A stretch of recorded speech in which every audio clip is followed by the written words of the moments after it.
Um, okay, so Ms. Dugas is on probation for the offense of robbery, a second-degree felony.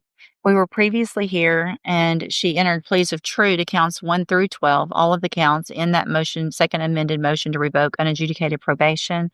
I received the updated pre-sentence report as well as a letter from Ms. Dugas. Has everyone had an opportunity to review that? Are there any additions or corrections? None from the defense, Your Honor. No, All right, and this was unagreed, correct? Ms. Holmes, you may proceed. Thank you, Your Honor. I've spoken with Ms. Dugas.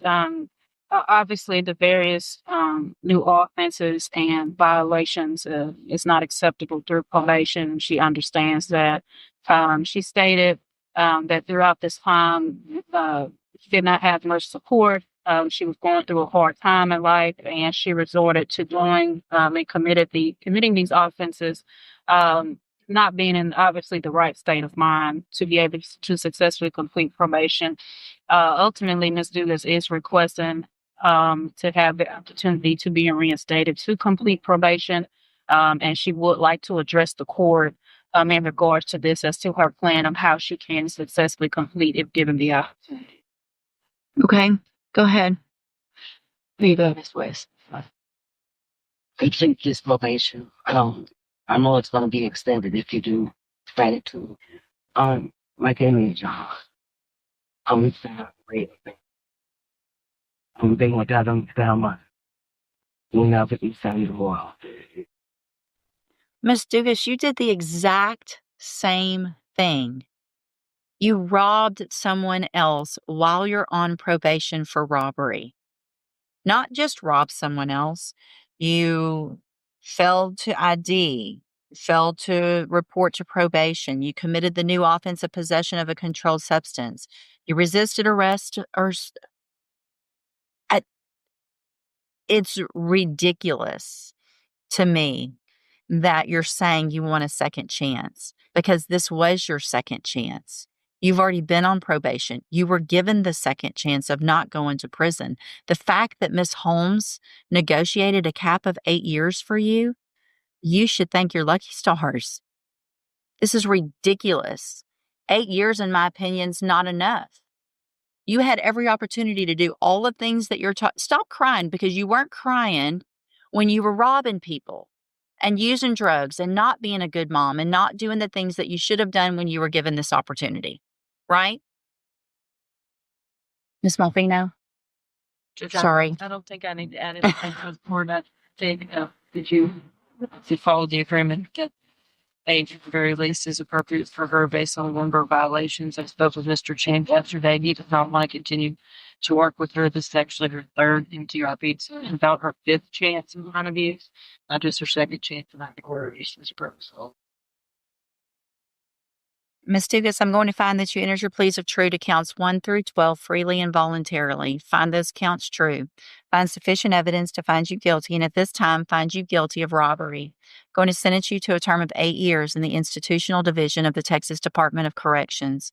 You will receive credit on that sentence for any time that you've been in custody that the law gives you the right to receive. I'm handing you the trial court certification that shows this was an agreement that I followed, and so you've waived your right to appeal. I've also handed you a written admonishment regarding your ineligibility to possess a firearm or ammunition.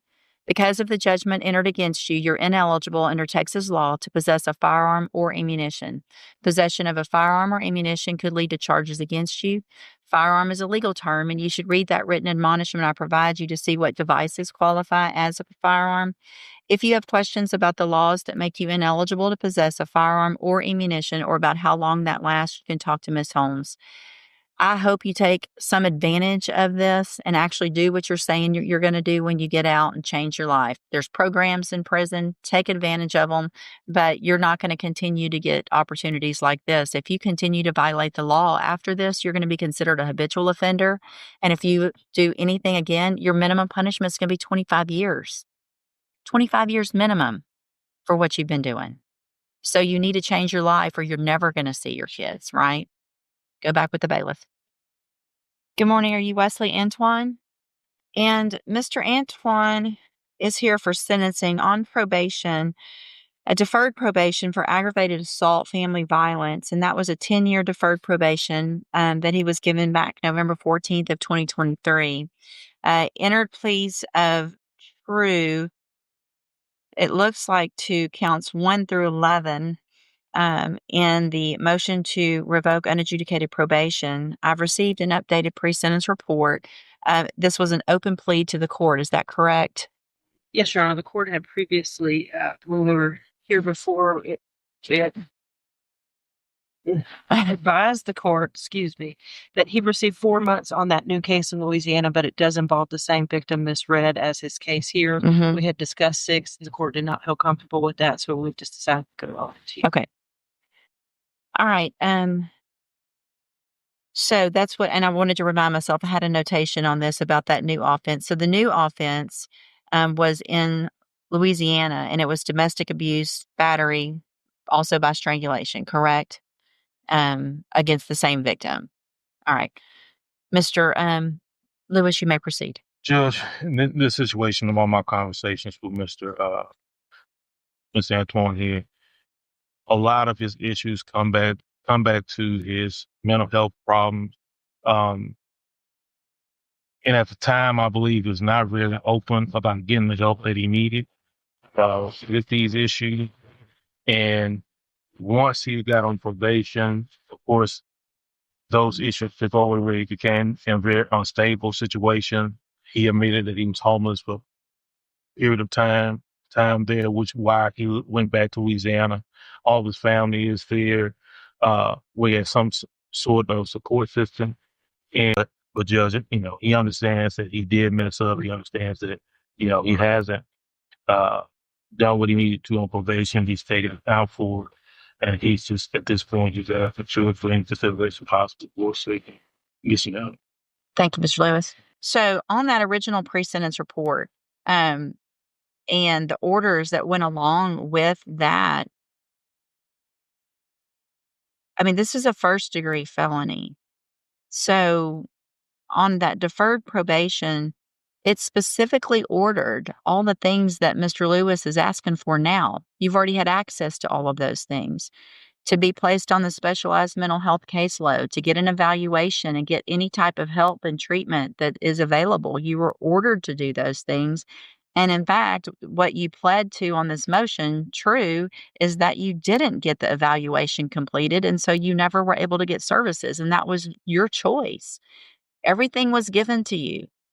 You had all the opportunities in the world to get whatever help you needed so that you could be successful. But the fact that you're on probation, I mean, the allegations in this underlying case is that you had a cane and that you just beat the crap out of Miss Red with that cane while she's on the ground. And then you get out and you get around her again and you strangle her. I mean, it's just